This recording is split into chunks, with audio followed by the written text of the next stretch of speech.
Point. Colonel L V Raju, Managing Director at Kernex Microsystems India Limited, is with us on a phone line from Hyderabad. We caught up with him 2 weeks back on what his expectations were on the budget itself. Colonel Raju, I trust that you've heard the speech, the budget speech. What did you make of it, sir?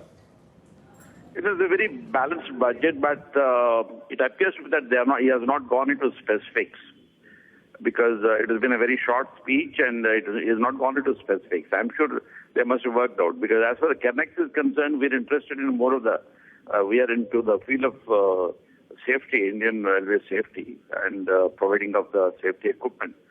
Therefore, I think he didn't talk about the railway safety, but as we see, I'm sure they must go into nitty-gritty, because they hardly had 1 month's time in office, the India government, and they'll take some more time probably.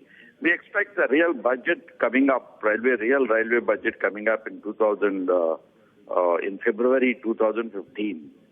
And now what is the question is, they just now come out with some specifics, but they have given us the direction in which Indian railways are likely to go. That is exactly it. It only indicates the direction in which Indian Railways is likely to go. Although of course, he has given us certain indications. Colonel Raju, I think he has put out some numbers, right, in terms of what he's allocating for railway safety.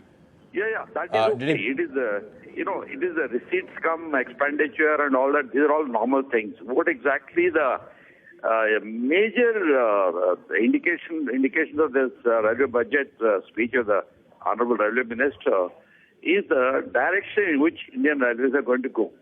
That's a very, very important issue note here. The direction is given. The high-speed trains are going to be introduced. Bullet train is going to be introduced, and then a lot of these things like the dedicated freight carriers, and then a lot of PPP models will be coming up. Because even though the PPP model has been there for a long time, although the last 10 years, it has not taken shape because the format is not correct, in which Railways doesn't give out anything out to the investors. So that is a problem. The question is, any third party coming and investing into Indian Railways will have to be based on what's called sharing of the revenues. And that's a very important issue here. So the railways have to be slightly liberal and also look after our people.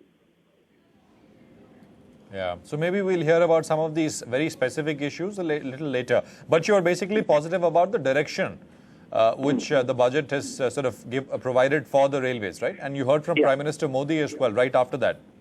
Yes. In fact, okay. Prime Minister Modi has got the Honorable Prime Minister Modi, I think, has got his directions absolutely correct. I think that's what is required for Indian Railways today. The biggest thing is, they're not talking about things we require to connect ourselves with 400 odd thermal power stations coming to in India. The last mile connectivity is required. We have the ports connectivity is required.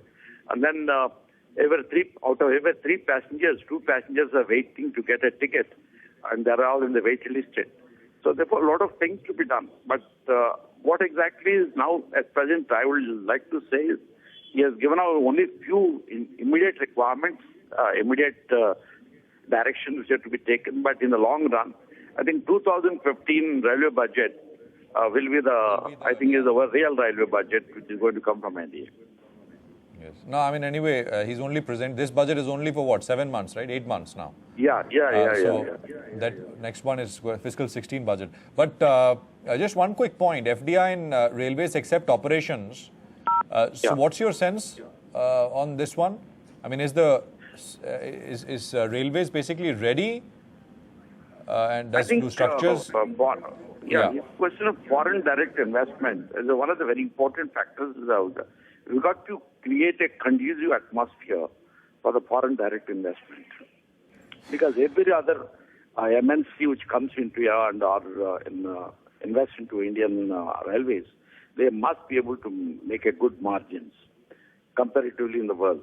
So therefore, the Indian railways have to be liberal in inviting these FDAs. Otherwise, we can have anything on the paper, it doesn't yield any results. And I also have in raising of the funds, I have one suggestion, probably it may be very suitable to think of. One is the question is, biggest users of the Indian railways or if you see that, coal mines, and then sales, steel industry, and next thing is FDI, the Food Corporation of India, FCI, and a lot of other electrical generation plants and all that. So there are Oil India, you can see the Oil India and all this. I don't know why they cannot invest into Indian Railways and own the railways to some extent. Because all those people who are doing this business are making large profits, whereas railways are losing the money. They don't have the money to create extra infrastructure, to modernize infrastructure, to create more amenities. But one of the ways is all this cross-owning of assets in Indian Railways should be encouraged by the government, especially from Oil India, Coal India, Steel India, SAIL, then power generating companies and states, couple of states which require the Food Corporation of India, all these things, organizations, government-owned PSUs, which have floating with a lot of funds, they must invest into railways and partly own it.